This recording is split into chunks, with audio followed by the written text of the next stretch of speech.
Hello friends, आज हम लोग 27 नवंबर 2025 के करंट अफेयर्स डिस्कस करेंगे। आज के सेट में टोटल 6 टॉपिक्स हैं। पहला टॉपिक जो है वो संविधान दिवस से संबंधित। तो संविधान दिवस कब मनाया जाता है? तो ये 26 नवंबर को मनाया जाता है। और 26 नवंबर को हर साल संविधान दिवस क्यों मनाया जाता है? क्योंकि 26 नवंबर 1949 को ही हमारा संविधान बनकर तैयार हुआ था और इसको अंगीकृत किया गया था। और उस दिन सभा में मौजूद 299 में से 284 सदस्य जो उस दिन सभा में मौजूद थे, उन्होंने इस पर हस्ताक्षर किया था। तो ठीक है, तो 26 नवंबर 1949 को जो संविधान अपनाया गया उसमें क्या क्या था? तो उसमें 395 अनुच्छेद, 8 अनुसूचियां और प्रस्तावना शामिल था। तो उसी दिवस की याद में और बी आर अम्बेडकर जो संविधान का प्रारूप तैयार किए थे, प्रारूप समिति के अध्यक्ष थे, उनको सम्मान देने के लिए ये दिवस 26 नवंबर को मनाया जाता है। यह दिवस 1949 में वही संविधान सभा द्वारा संविधान को अपनाए जाने के उपलक्ष्य में मनाया जाता है। और इस साल जो है वो संविधान अपनाए जाने के 76 साल पूरे हो रहे हैं। ठीक है, तो ये 76वां साल है जब संविधान अपनाया गया। 26 नवंबर 1949 को अपनाया गया था। भारत के संविधान सभा ने इसको अपनाया तो था 26 नवंबर 1949 को, लेकिन ये पूरी तरह से लागू उस दिन नहीं हुआ था।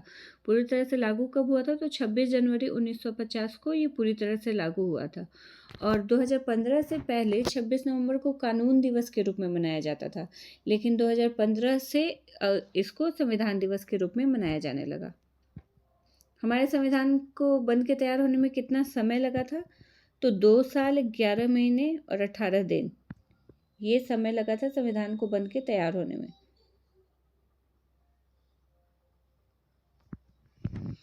नेक्स्ट टॉपिक है केंद्रीय विधि मंत्रालय द्वारा जारी एक अधिसूचना के बाद न्यायमूर्ति विक्रम नाथ को आधिकारिक तौर पर राष्ट्रीय विधिक सेवा प्राधिकरण यानी कि नालसा का कार्यकारी अध्यक्ष नामित किया गया है।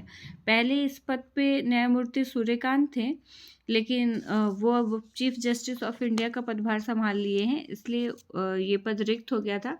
तो अब राष्ट्रपति द्वारा इस पद पर न्यायमूर्ति विक्रम नाथ को नियुक्त किया गया है। यह नामांकन जो है वो विधिक सेवा प्राधिकरण अधिनियम 1987 की धारा 3 की उपधारा 2 के खंड बी के अंतर्गत किया गया है। तो इतना पूछेगा नहीं, लेकिन फिर भी ध्यान रखिएगा कि किस अधिनियम के तहत ये नामांकन हुआ है। और उनकी जो नियुक्ति है वो 24 नवंबर 2025 से प्रभावी होगी। तो वो हो चुकी है। 24 नवंबर 2025 से वो प्रभावी हो चुके हैं। जस्टिस सूर्यकांत, ये हम लोग कल परसों डिस्कस किए थे। तो ये भारत के कौवे मुख्य न्यायाधीश के रूप में शपथ ग्रहण किए हैं, तो 53वें मुख्य न्यायाधीश के रूप में। ये इंपॉर्टेंट क्वेश्चन है, ये हमेशा पूछता भी है कि कई बार पूछ देता है कि कौवे मुख्य न्यायाधीश के रूप में उन्होंने पदभार ग्रहण किया है, या इनसे पहले 52वें मुख्य न्यायाधीश के रूप में कौन थे? तो बी आर गवई थे इससे पहले, और अब वो 52 नंबर पे थे और 53rd नंबर पे हैं न्यायमूर्ति सूर्यकांत। नेक्स्ट टॉपिक है प्रधानमंत्री मोदी ने हरियाणा के कुरुक्षेत्र में 5 जन्य स्मारक का उद्घाटन किया है। ये क्या है 5 जन्य स्मारक? तो ये हरियाणा के कुरुक्षेत्र में भगवान कृष्ण के शंख के आकार का, शंख के सम्मान में निर्मित एक स्मारक है। ठीक है, प्रधानमंत्री मोदी ने महाभारत अनुभव केंद्र का भी दौरा किया। महाभारत अनुभव केंद्र क्या है? तो ये एक अनुभवात्मक केंद्र है जहां महाभारत के प्रमुख प्रसंगों को दर्शाने वाली कलाकृतियां प्रदर्शित की जाती हैं। ठीक है, और इस दौरान प्रधानमंत्री ने 9वें सिख गुरु तेग बहादुर के 350वें शहीदी दिवस के उपलक्ष्य में आयोजित एक कार्यक्रम में भी भाग लिया। अभी गुरु तेग बहादुर का 350वें शहीदी दिवस मनाया गया 24 नवंबर को, तो उस उपलक्ष्य में आयोजित एक कार्यक्रम में भी प्रधानमंत्री मोदी ने भाग लिया। गुरु तेग बहादुर के बारे में भी हम लोगों ने कल परसों में डिस्कशन किया था, तो वो भी ध्यान रखिएगा लोग। गुरु तेग बहादुर सिखों के 9वें गुरु थे और वो सिखों के छठे गुरु हरगोविंद सिंह के पुत्र थे। और उनकी माता का क्या नाम था? तो उनकी माता का नाम था नानकी। उनका जन्म 1 अप्रैल 1621 को अमृतसर में हुआ था। तो ये सारी चीज़ें हम लोगों ने डिस्कस कर ली हैं, लेकिन फिर से मैं रिवीजन करवा दे रही हूँ। तो 24 नवंबर को इनका 350वां शहीदी दिवस मनाया गया है इस बार। ठीक है, 24 नवंबर को ही इनकी हत्या करवा दी थी औरंगजेब ने, तो उसी के उपलक्ष्य में ये शहीदी दिवस मनाया जाता है। उनको समर्पित प्रधानमंत्री मोदी ने गुरु तेग बहादुर को समर्पित एक विशेष स्मारक सिक्का और डाक टिकट भी जारी किया है। और भारत सरकार 1 वर्ष तक चलने वाले स्मरणोत्सव भी मना रही है उनके शहीदी दिवस के उपलक्ष्य में। अच्छा, कुरुक्षेत्र में अंतर्राष्ट्रीय गीता महोत्सव का भी आयोजन किया जा रहा है। तो कब से कब तक किया जा रहा है? 15 नवंबर से 5 दिसंबर तक अंतर्राष्ट्रीय गीता महोत्सव का आयोजन किया जा रहा है हरियाणा के कुरुक्षेत्र में। कुरुक्षेत्र पहुंचने से पहले मोदी जी ने अयोध्या में भगवा ध्वज फहराया।